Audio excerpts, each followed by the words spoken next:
जब परशुराम ने पृथ्वी को नक्षत्रीय किए, तब पृथ्वी पर राक्षसों ने भयंकर तबाही मचाई।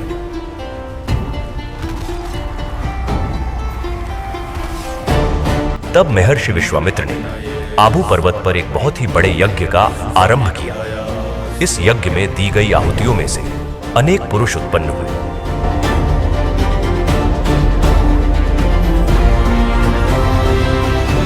उनमें से पहला पुरुष जो मारो मारो की आवाज के साथ उत्पन्न हुआ, उनका नाम परमार दिया गया, जो अग्निवंशी कहलाए। उन्हीं वंश में उज्जैन में वीर विक्रम हुए। आगे चलते इसी परमार वंश में मोर लाखाणी परमार हुए। उनको 10 रानियों से 35 पुत्र हुए। उन 35 पुत्रों में से वीरोजी परमार नामक एक पुत्र, जो कच्छ के वागड़ प्रदेश में जाकर बसे, जो प्रदेश नाम से वागड़ का परमार कहलाए। वीरोजी के पुत्र कुनसवाजी हुए और कुनसवाजी के पुत्र बसियाजी परमार हुए।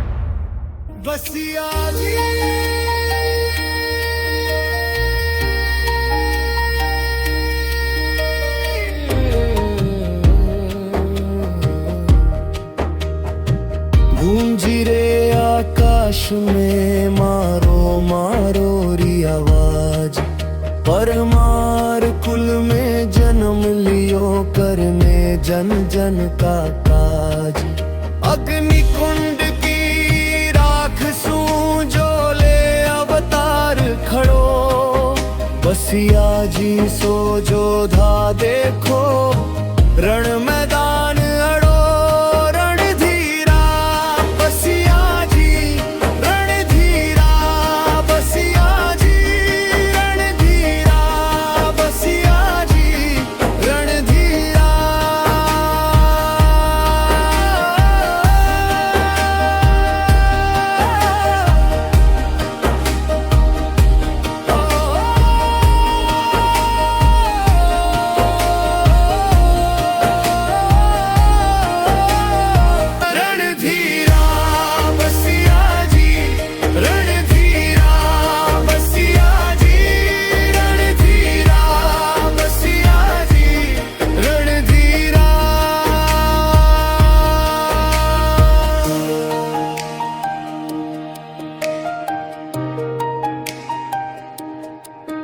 बसियाजी, जो एक शूरवीर प्रजावत्सल एवं धर्मपरायण राजवी थे, बसियाजी के ही वंशज, जो पिता नाम शाक से बसिया कहलाए। कहा जाता है कि उस प्रदेश में उनकी रियासत थी।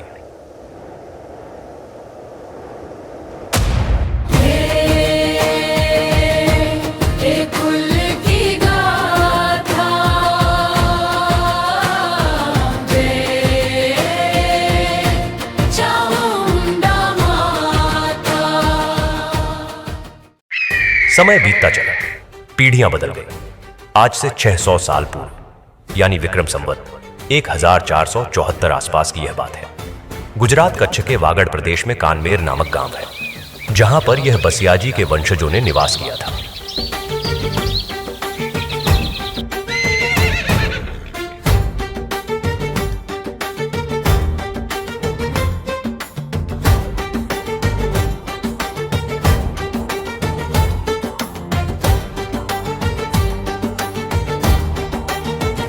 वे बसिया झीन का मुख्य व्यवसाय खेती और पशुपालन था।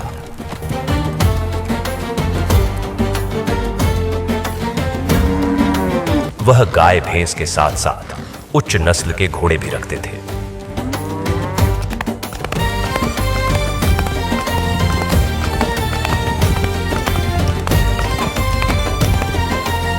तलवारबाजी और युद्ध कौशल में यह कौम बहुत ही निपुण मानी जाती है। शूरवीरता इनकी नस नस में बसी हुई है।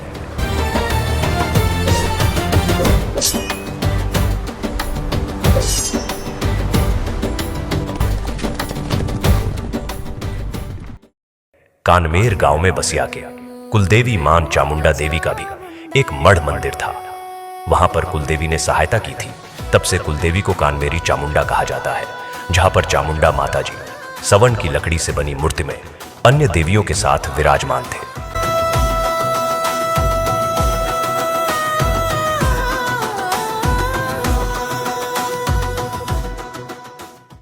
समय के चलते इस प्रदेश में बारिश न होने से सूखा दुष्काल पड़ा।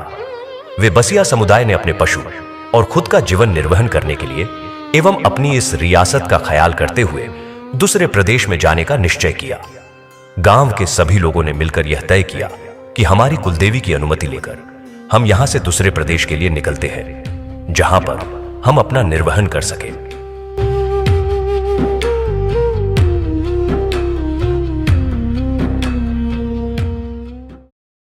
सब लोग रात को माताजी के मंदिर में आरती के समय मां की अनुमति और आशीर्वाद लेने के लिए मंदिर में जमा हुए।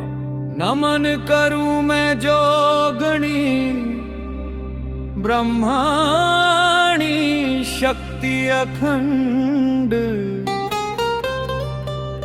कलयुग में प्रगट समर्थ चामुंडा प्रचंड।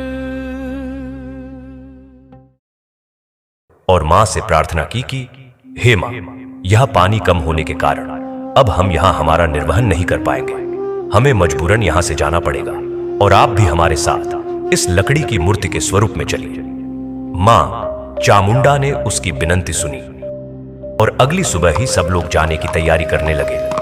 मां की अनुमति से और प्रजावत्सल होने के कारण वे बसियाओं ने अपने साथ साथ अपनी रैयत को भी साथ लेकर चलने का फैसला किया। रात को इस समूह के मुख्य व्यक्ति जो थे, उसकी छोटी सी लड़की के स्वप्न में कुलदेवी चामुंडा माताजी आए और कहा कि आप लोग मुझे साथ ले जा रहे हो, मैं तुम्हारे साथ चलूंगी। मेरी मूर्ति को तुम टोपले में रखकर चलना।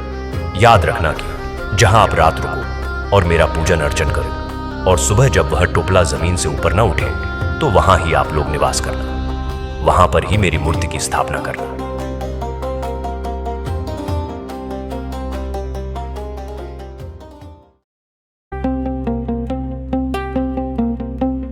कान मेर के गोख मंदिर में वागड़ा में तू प्रकट हुई, क्षत्रियों की रक्षा करने को मां पुकारते ही हाजिर हुई।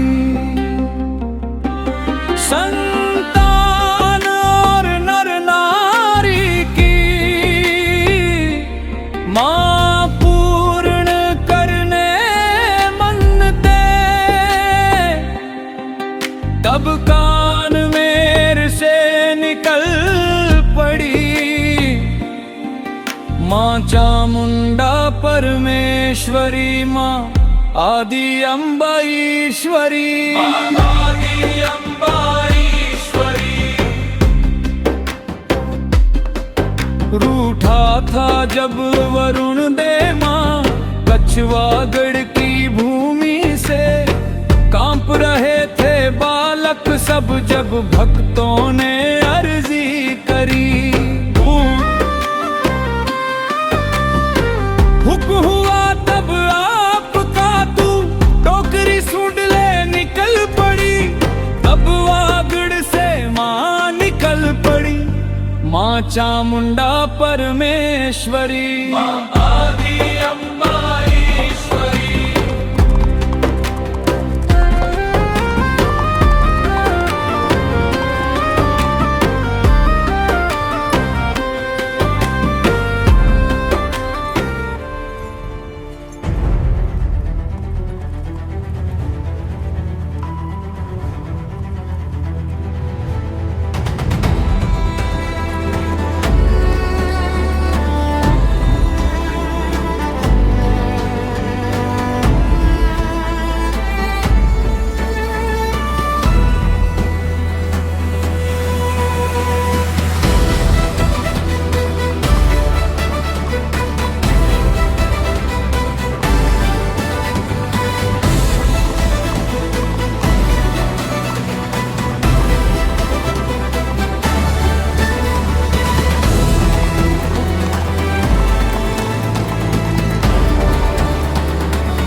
अपने परिवार और रैयत को साथ लेकर कच्छ वागड़ से निकलकर आगे चलते चलते यह समूह गुजरात के सोरठ प्रदेश तक पहुंचा।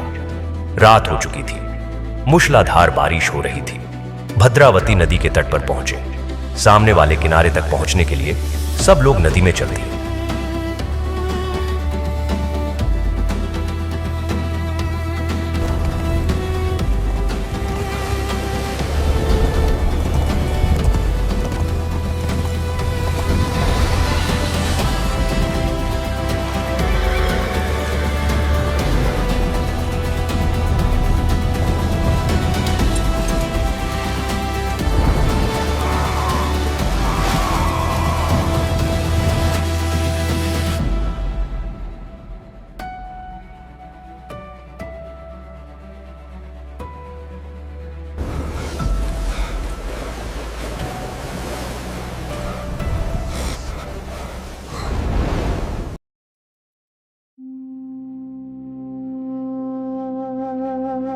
कहा जाता है कि बीच नदी में उसकी बैलगाड़ी फंस गई।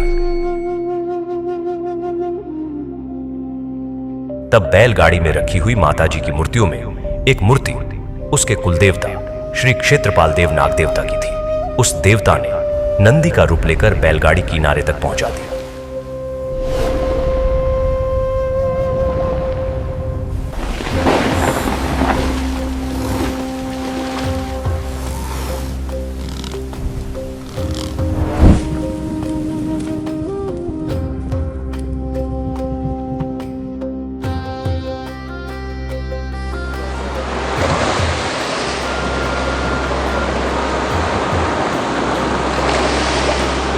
बाद में यह देवता नंदी के रूप में उड़ के वहां से थोड़ा दूर एक खेत में जाकर बैठे।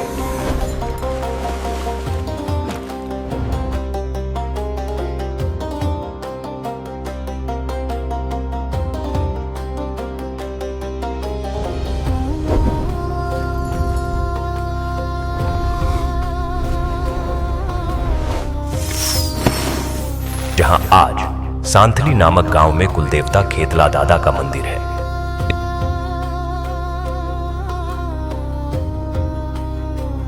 इस तरह यह समुदाय दुष्काल के चलते कच्छ वागड़ से अपनी कुलदेवी मां चामुंडा को साथ लेकर सोरठ भूमि में भद्रावती नदी के तट पर पहुंचे। माताजी की आज्ञा अनुसार यहां माताजी की मूर्ति वाला टोपला यहां से उठा न पाया और यहां ही सब लोग ने अपना कायमी निवास किया। ऐसे भयंकर दुष्काल से कुलदेवी ने बचाया।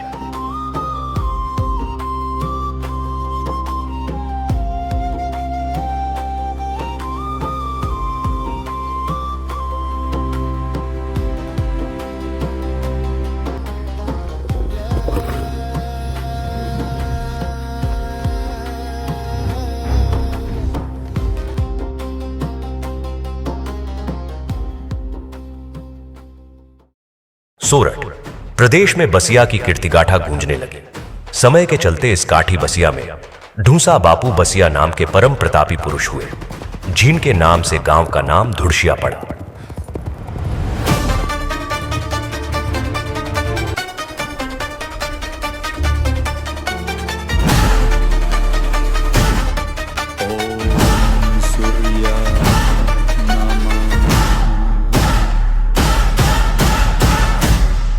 ढूंसाजी बसिया शिवजी के अनन्य भक्त थे और शिवजी स्वयं भूलिंग स्वरूप यहां प्रकट हुए, जिनका नाम भी ढूंसा बापू के नाम से धूड़ेश्वर महादेव पड़ा।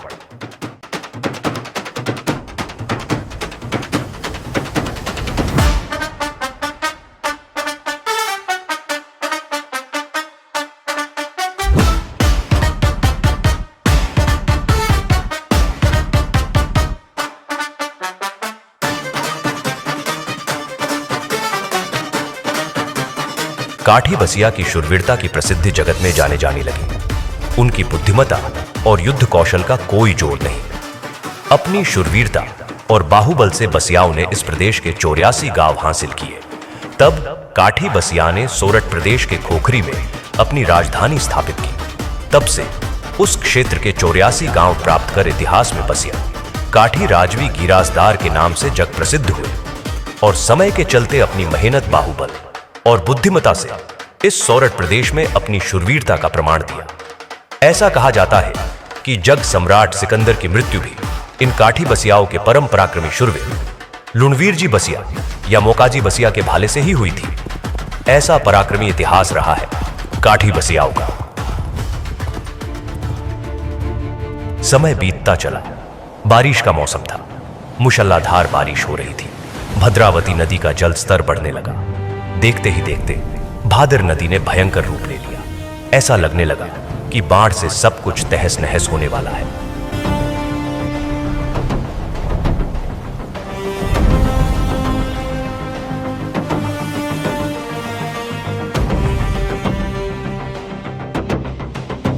गांव के लोग घबरा गए। कुछ सूझ नहीं रहा था। सब लोग ने माता से प्रार्थना की कि हे माता जी, हम आपके भरोसे हैं। आप हमें इस बाढ़ से बचाओ और हमारी रक्षा करो।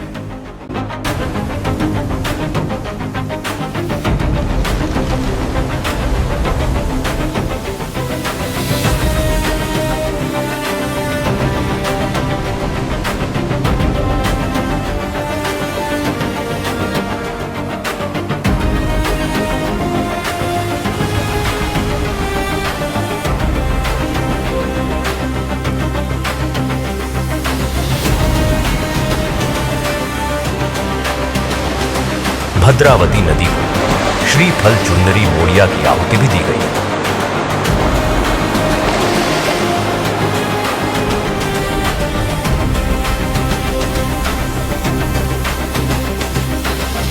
और सब लोग मंदिर में माताजी को प्रार्थना करने लगे। तब माताजी ने अपने स्थानक से प्रकाश पुंज के रूप में प्रकट होकर कहा कि यह गांव मेरा है।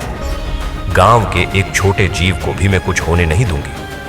कोई भी जीव गांव से बाहर नहीं जाएगा। ऐसा कहकर मां चामुंडा जैसे भद्रावती नदी को साथ दे रही हो और खम्मा भादर कह रही हो, वैसे मां की आज्ञा से भादर नदी शांत हो गई। माताजी ने भक्तों की अर्ज सुनी और मां ने पूरे धुड़शिया गांव को बाढ़ से बचा लिया।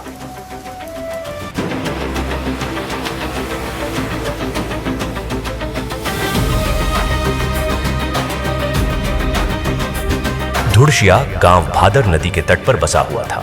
समय के चलते नदी पर बांध बनाने का सरकारी फरमान आया और पूरे गांव को वहां से स्थलांतरित करने की फर्ज हुई। माताजी का मड़ मंदिर भी मां की अनुमति लेकर वहां से शक्तिनगर, जो आज नवा धुड़शिया है, वहां पर स्थापित किया गया। आज गुजरात में गोंडल के धुड़शिया गांव में काठी बसिया राजवी गिरासदार परिवार के कुलदेवी भगवती चामुंडा माताजी का दक्षिणी शैली में बना मंदिर है, जहां चामुंडा माताजी सवन की लकड़ी से बनी मूर्ति जिसे फला कहा जाता है, उस मूर्ति स्वरूप में अपने भव्य और दिव्य मंदिर में विराजमान है।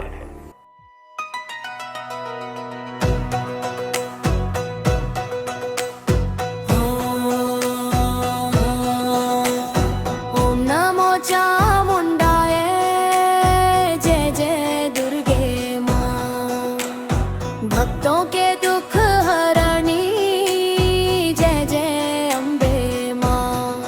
मैया जय जय अम्बे मां, मैया जय जय दुर्गे मां। ओम ह्रीं क्लीं चामुंडाय विच्चे।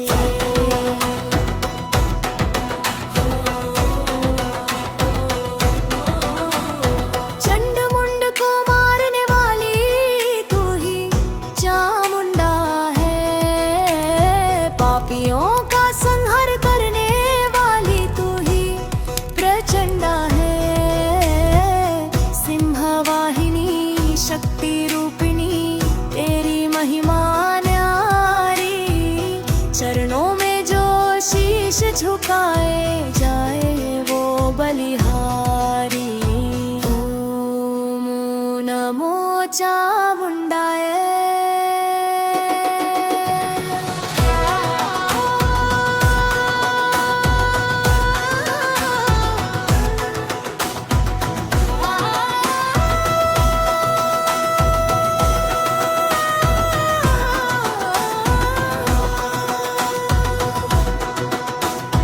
हाथ में खप्पर, गले मुंड माला, रूप तेरा विकराल।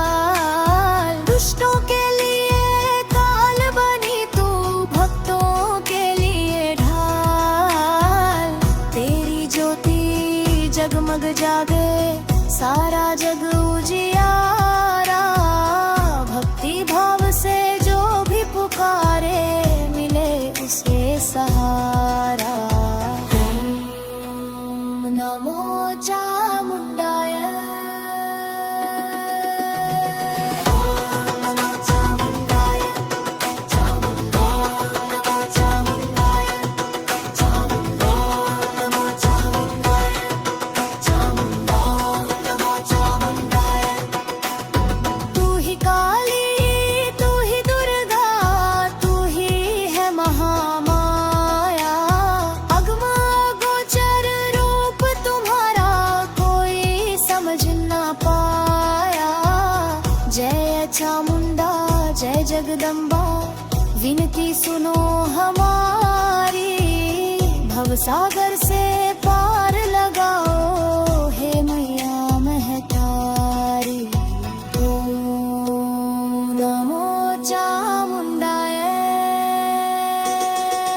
चामुंडाय चामुंडाय।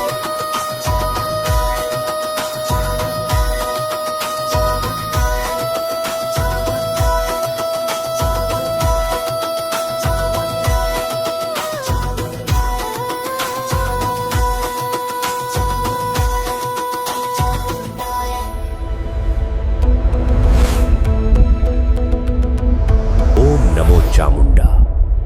दुर्गा सप्तशती नामक देवी महात्म्य के अनुसार धरती पर शुंभ और निशुंभ नामक दो दानवों का राज था। उनके द्वारा धरती व स्वर्ग पर काफी अत्याचार किया गया।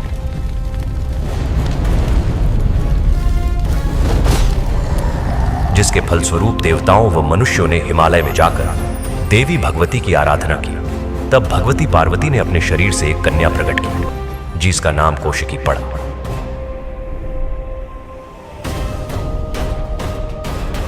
दानव दूतों ने यह स्वरूपवान कन्या की खबर शुंभ निशुंभ को बताई। राक्षस राजों ने उसे विवाह का प्रस्ताव भेजा, किंतु देवी ने बताया कि जो युद्ध में मुझे हराएगा उससे मैं विवाह करूंगी। यह बात सुन दानवराज शुंभ निशुंभ अत्यंत क्रोधित हो गए। उसने अपने सेनापति चंडमुंड को भेजा और कहा कि उस कन्या को केश पकड़ के यहां पर ले आओ। चंडमुंड देवी के पास गए और देवी कौशिकी के मना करने पर भी देवी पर प्रहार किया। तब देवी ने भयंकर क्रोध के साथ अट्टहास किया और भ्रिकुटी से एक और काली स्वरूप धारण किया। चंडमुंड का सेना समेत संहार कर उसे निज धाम पहुंचा दिया। ऐसे चंडमुंड जैसे दैत्यों का वध किया। उस कारण देवी के उस स्वरूप को भगवती चामुंडा कहा गया। ऐसी आदिशक्ति जो स्वयं जगजननी पार्वती का ही एक रूप है, जिसका वेद तथा शास्त्रों में वर्णन है। ऐसी परम सामर्थ्यवान सर्वशक्तिमान ब्रह्मांड अधिष्ठात्री भगवती देवी श्री चामुंडा कुल देवी है इस कुल की, जिसके होते हुए कहीं और शीर झुकाने की जरूरत ही नहीं। माता जी के मढ़ मंदिर में मां की कृपा से विक्रम संवत 2034 की शरद पूर्णिमा के शुभ दिन पर अखंड दीपक प्रज्वलित किया गया, जो मां की कृपा से आज इतने वर्षों से अखंड प्रकाशमान है। कुलदेवी मां की पूर्ण दया और अखंड ज्योत के दिव्य प्रकाश पुंज से आज समस्त बसिया काठी राजवी गिरा सदार परिवार बहुत ही सुखी संपन्न है।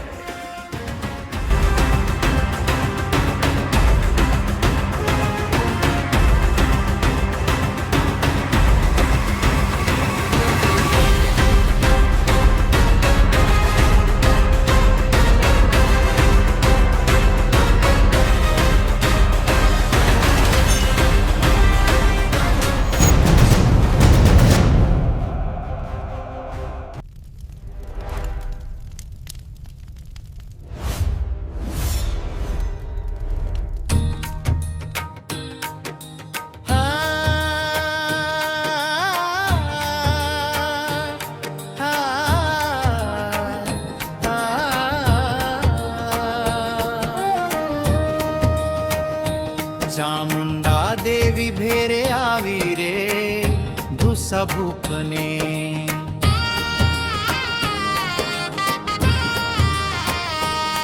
करी छे काई बसिया कुलनी वार रे चामुंडा देवी भेरे आवी रे भूत